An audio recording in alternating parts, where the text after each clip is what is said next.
Des scientifiques viennent de faire une découverte incroyable sous l'Afrique, au cœur même de l'Afrique. Caché sous l'une des forêts tropicales les plus denses de la planète, sommeille quelque chose qui bouleverse complètement notre vision de l'histoire de l'humanité. Et que cela pourrait changer le destin de toute la planète. Nous allons examiner cela aujourd'hui et commençons tout de suite.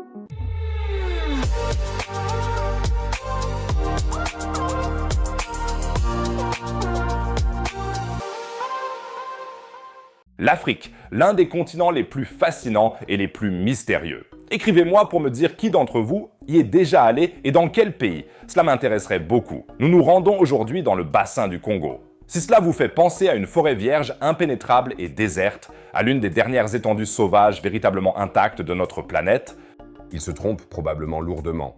En effet, de nouvelles recherches suggèrent que ce que nous considérons aujourd'hui comme une nature originelle pourrait en réalité être un paysage culturel envahi par la végétation. Une sorte d'archive archéologique qui dissimule des millénaires d'histoire humaine sous ses frondaisons. L'indice décisif est fourni par ce qu'on appelle les African Dark Earth, en français les terres noires africaines. Ce sont des sols dont la composition chimique diffère radicalement de celle des sols tropicaux environnants. Alors que les sols typiques de la forêt tropicale sont extrêmement pauvres en nutriments, la forêt tropicale pousse paradoxalement de manière luxuriante parce que les nutriments sont stockés dans le cycle des plantes et des animaux vivants. Ces terres noires retiennent des quantités exceptionnellement élevées d'azote, de phosphore et de calcium. et ce, depuis des millénaires. D'où viennent ces sols? Des analyses montrent qu'ils sont constitués d'un mélange de charbon végétal, de restes d'os, de déchets organiques et d'excréments. Mais le plus important, c'est que cette composition ne se forme pas par hasard dans la nature. Elle est le résultat d'une occupation humaine intense et de longue durée. Tout comme la terra preta en Amazonie, ces sols ne sont pas un produit naturel, mais le fruit de l'activité humaine. J'ai déjà parlé ici sur la chaîne du phénomène de la terra preta en Amazonie. Si vous ne voulez plus jamais manquer de tels sujets, abonnez-vous dès maintenant à la chaîne. Comme ça, vous recevrez toujours une notification. Merci les amis. Et c'est là que ça devient vraiment passionnant. Car partout où l'on trouve cette terre noire africaine, des hommes y vivaient autrefois. Pendant de nombreuses générations, de manière stable et organisée. Cela signifie que de vastes parties de l'actuel bassin du Congo étaient autrefois intensément peuplées. Ce que nous considérons aujourd'hui comme une région sauvage pourrait en réalité être une forêt régénérée, poussée sur les fondations d'une civilisation depuis longtemps oubliée. Mais qui étaient ces gens? C'est là qu'intervient l'expansion bantoue, l'une des plus impressionnantes migrations de peuples de l'histoire de l'humanité. Il y a environ 4000 à 5000 ans, les peuples de langue bantoue ont commencé à se disperser dans toutes les directions depuis l'Afrique de l'Ouest. Ils ont introduit au cœur de la forêt tropicale des technologies telles que la métallurgie du fer, la poterie et l'agriculture systématique. C'est absolument incroyable quand on pense à quel point cet environnement est hostile à l'agriculture. Les terres noires africaines pourraient être directement liées à leurs établissements en tant que sous-produits d'une exploitation intensive s'étendant sur des siècles. La scientifique Léonore Rodriguez de l'Université de Montpellier, qui a étudié précisément ce type de sol dans le bassin du Congo, décrit le principe ainsi: les sols se constituent par l'ajout régulier de matières organiques, herbes, terres, résidus végétaux, et ce, sur plusieurs générations.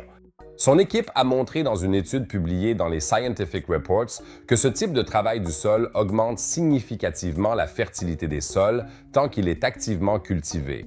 Il est particulièrement intéressant de noter que, dans certaines régions, la population locale a même un nom spécifique pour ce sol sombre et fertile. Chez les Kuranko et les Kissi en Guinée par exemple, on les appelle Tombondu, ce qui signifie la terre d'un ancien village. Cela montre que la connaissance de ces sols créés par l'homme n'a jamais été complètement perdue. Elle s'est perpétuée dans la tradition locale alors que la science ne commence que maintenant à la comprendre. Mais en reconstituant l'histoire de la région, les scientifiques sont tombés sur quelque chose d'extrêmement étrange. Des données archéologiques et écologiques indiquent qu'il y a eu un déclin drastique de la population dans le bassin du Congo entre environ 400 et 600 après Jésus-Christ.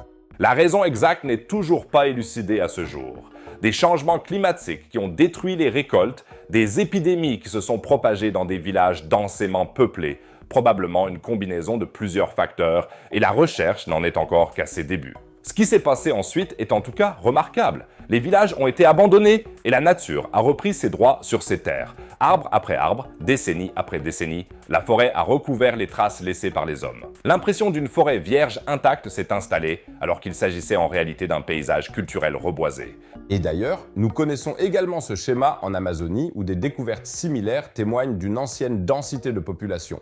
Notre image de la nature vierge vacille partout dans le monde, et je trouve cela incroyablement fascinant.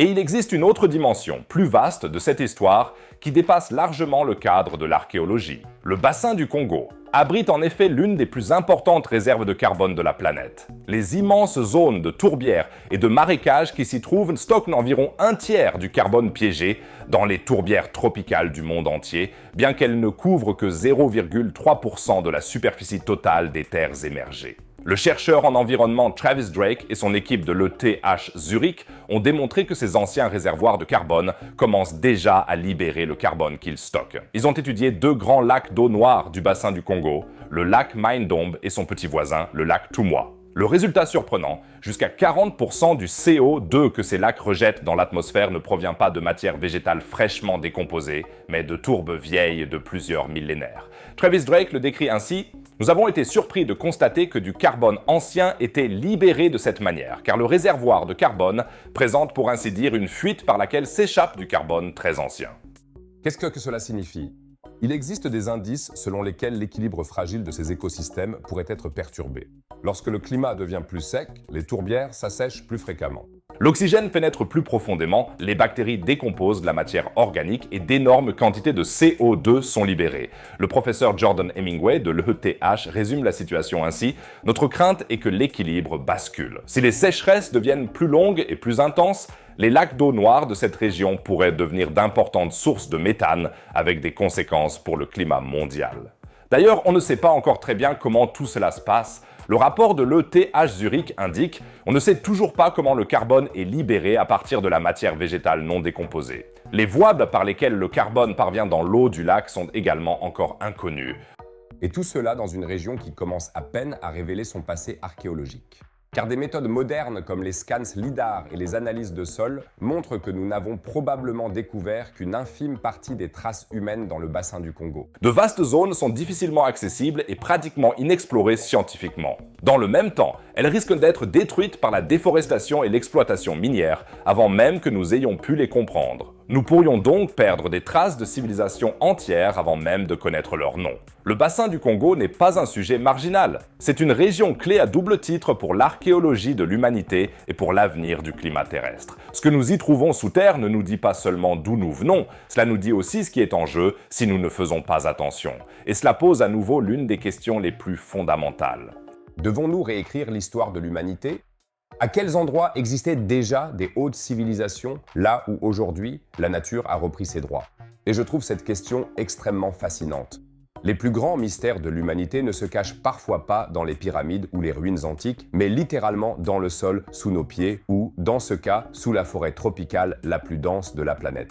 Je vous tiendrai au courant de toutes les prochaines découvertes passionnantes. Alors, n'hésitez pas à vous abonner à la chaîne dès maintenant. Et à propos des héritages de l'humanité, dans la vidéo suivante, nous examinerons les dégâts causés par une attaque de drone contre la centrale nucléaire de Tchernobyl et ce qu'en disent les dernières analyses techniques. C'est à la fois vraiment effrayant et fascinant, car les dégâts à Tchernobyl sont plus dramatiques que tout le monde ne l'avait imaginé. Vous trouverez la vidéo en haut à droite, cliquez-y sans hésiter, c'est très passionnant. En bas à droite, comme toujours, une autre vidéo sur la science et l'espace. Sinon, je dirais qu'on se retrouve dans la prochaine vidéo. A plus les amis!